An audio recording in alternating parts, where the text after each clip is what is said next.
Greetings folks, I have here another action cam from ThiEYE. I really like the ThiEYE T5e. This is the ThiEYE V5s. Also a 4K 30 frames a second camera. And just reading on the back here, we've got 2.7 at 30 frames, 1080 60 and 1080 30 and 720 at 120 frames per second.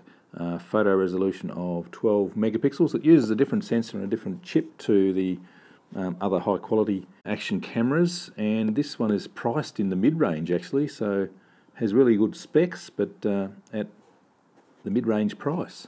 Lens f2.2 field of view 170 degrees, comes with a waterproof housing, doesn't have a touch screen, but it does have some interesting additions that most other action cams don't have. Let's have a look at it.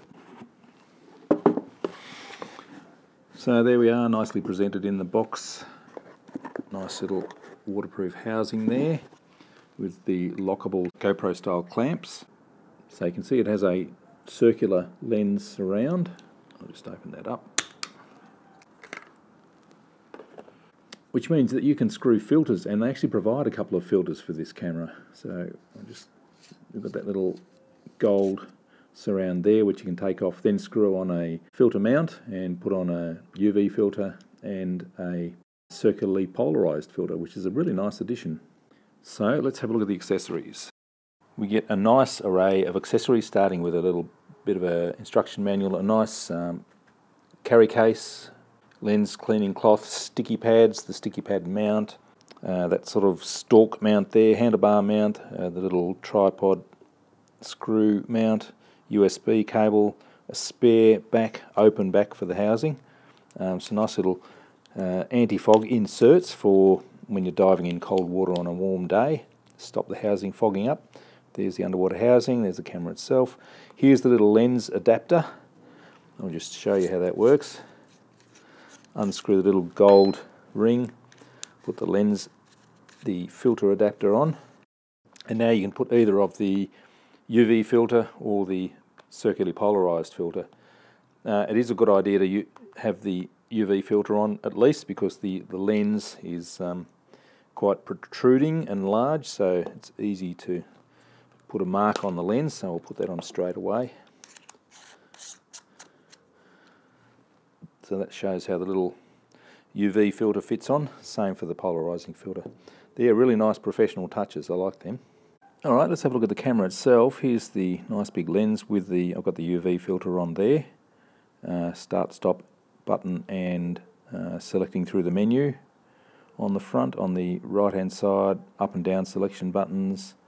On the top we have LED and shutter button.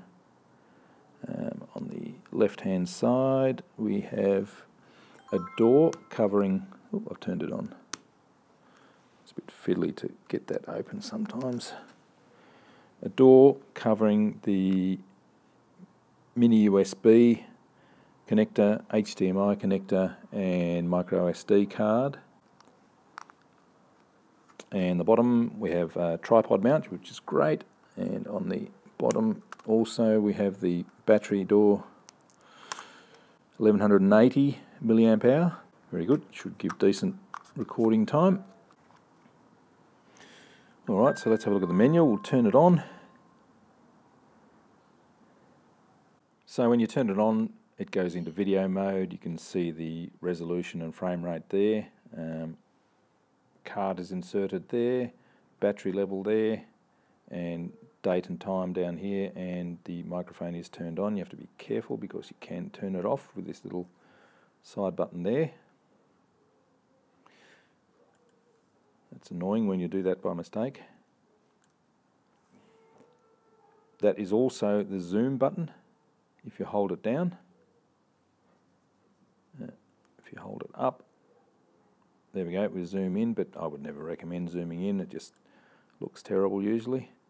Push and hold to zoom out again. Now this button up the top here is also the Wi-Fi button. If you push that briefly, you'll turn the Wi-Fi on. I'll show you that a bit later on. Now if we push the front button, you change to photo mode. I've actually got that in time-lapse mode at the moment, or continuous photos. You can change that in the menu. Next push goes to slow motion, and we've got that at 120 frames a second. Next push goes to playback mode, and then we get to the settings. Push the top button to go into the settings now. So you can choose video resolution. What's the top resolution? So there's the 4K 30, 2.730, 1080 60, 1080 30, and on down through the other ones. Voice recording, you can turn the audio on or off. Time-lapse video, half a second, 1 second, 2 seconds, 5, 10, 30, 60, they're all good choices. Loop recording, you can record your videos in segments rather than as one single loop. Protect against losing your video in the event of a crash or something like that. Slow motion, and back up to resolution. There we go. So push the front button to go to photo mode now, and you can choose the different photo resolutions, self-timer, time-lapse, and photo burst, all very good. Some menu selections, exposure, EV values, plus or minus 3. White balance, auto, sunny, cloudy, incandescent, fluorescent. A few selections, Wi-Fi on or off. Flip the image upside down, car recording mode, white balance, G-sensor or image stabilization on or off. You can choose high, low or middle. Power frequency for flickering lights. Do you want the LEDs to show? Yes. Display on or off. Auto shutdown.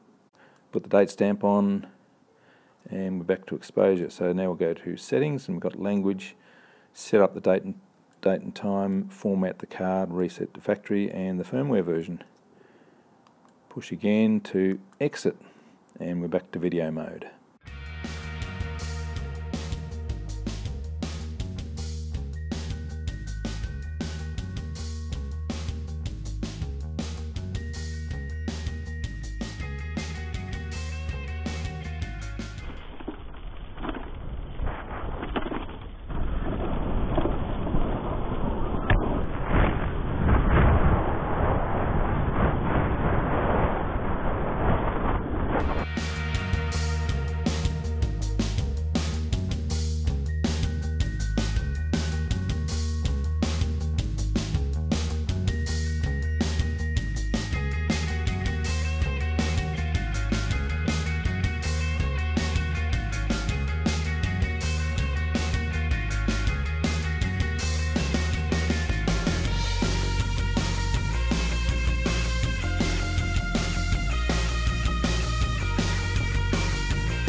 This is an audio test to see whether it's in sync and what the sound quality is like.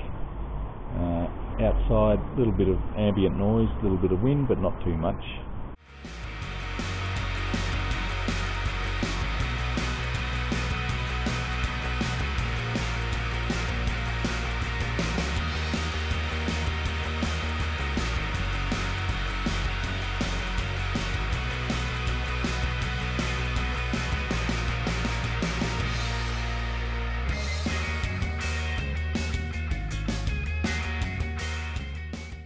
Alright, so what do I think of the ThiEYE V5s?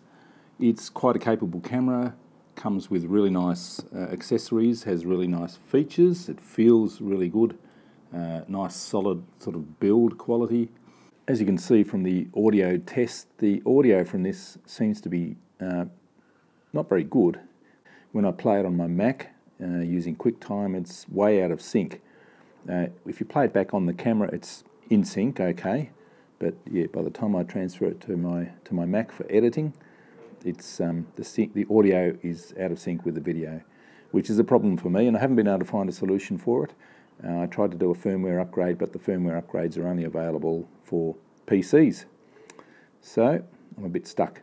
Image quality is fine. It's a good mid-range quality camera, I guess. Just let down by poor audio. The 720, 120 frames a second video doesn't look very good, but if you want slow-mo, you can use that, I guess. It has a Wi-Fi app that works quite well. I tried it with the original version of the app that I had on my phone. It didn't want to work, so I re-downloaded the newest app, and it works fine. Thanks to GearBest for sending it for the review. There's a purchase link in the description, and thanks for watching.